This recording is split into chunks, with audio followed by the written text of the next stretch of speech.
everybody. Welcome back. Turnpike to Turnpike Fantasy Football. I'm League Commissioner Kevin Babula, and this is the Week 11 preview show. We're 2 weeks away from this thing being over, and you can see I went to a very scaled-down version this week of our show because really, there's not much I want to say anymore. We definitely have a couple front runners with Brian Sheehan running away with the number one spot, and I think that's really something that we all really might need to start thinking long and hard about a Brian Sheehan championship team this year.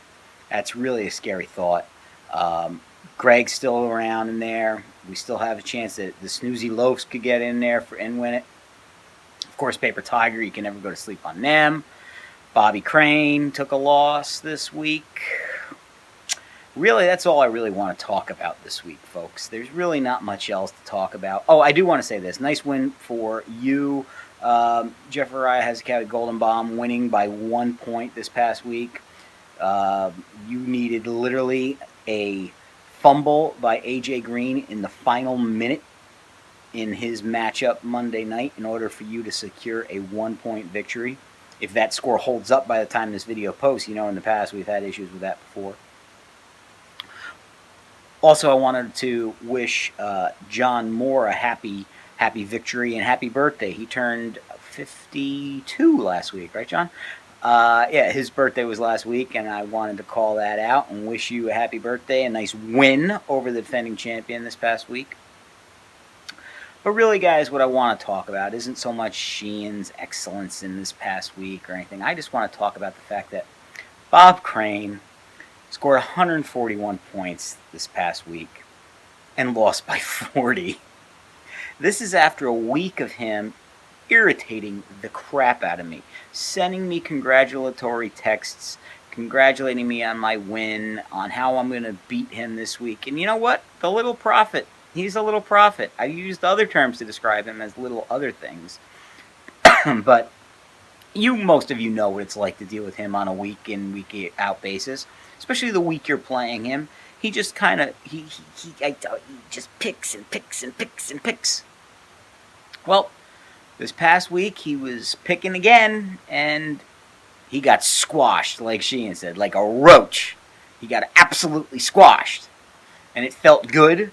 My season has been terrible all year round. All year round, this season has been bad. But you know what? This past week made up for it. Made up for it in a big way. So thank you, Bobby, for igniting a fire in me this past week. And really, I just wanted to dedicate this video to you. I do have a coming week's matchups in case you guys want to hear what I'm thinking. I finally get to take on the Snoozy Loafs. Granted, he's already telling me that, I'm getting them at half speed or whatever. Look, dude, my team's been half speed all season. You're not going to get any pity out of me. John Moore's Downtown Grandpas taking on Cosby Sleepers. Now, John Moore, here's an interesting storyline. This is a storyline that I failed to mention. John can make the playoffs. It could happen, guys. We could have a Sheehan championship, a John Moore playoff team. Hell's freezing over. Cities are getting bombed. Everything's going to hell in a handbasket. These are all signs of the apocalypse. I remember Nostradamus talking about John Moore making the playoffs. Greg Long, you're taking on your dad, and really what's just you're going to take basically a tune-up for you for the playoffs. Matt Dreyfus, Jeff Goldenbaum, wow, 2-3-7 teams, how the mighty have fallen. Two perennial playoff teams, playoff owners, just playing out the string. 2 more weeks, guys, and it's over. DeMarco DePolo taking on Brian Sheehan and his Brady's ball deflators. DeMarco DePolo took a loss, maybe a step back to earth. He's down to 5-5. Sheesh, 8-2, just running away with this league.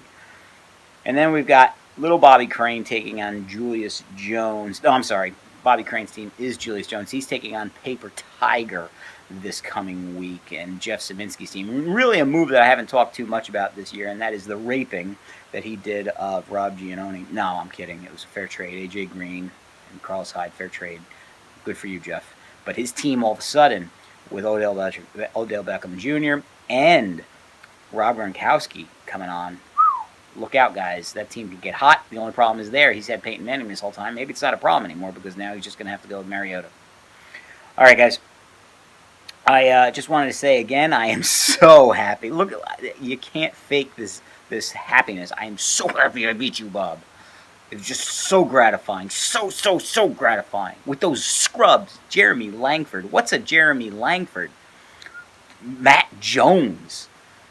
Oh God! And the best part about the whole Matt Jones thing, I didn't even have him in my starting lineup until 12:50 Sunday. I had John Brown as my flex from the Cardinals, and I said, you know what? I don't want to start him against this Seattle defense. So let me just throw this running back in who's going to be facing the porous New Orleans Saints defense. And oh my God, did that pay off in a big way? Awesome. Anyway, guys, I'm League Commissioner Kevin Mabula, and we've got one more week of the regular season to go after this. Thank God. Bye.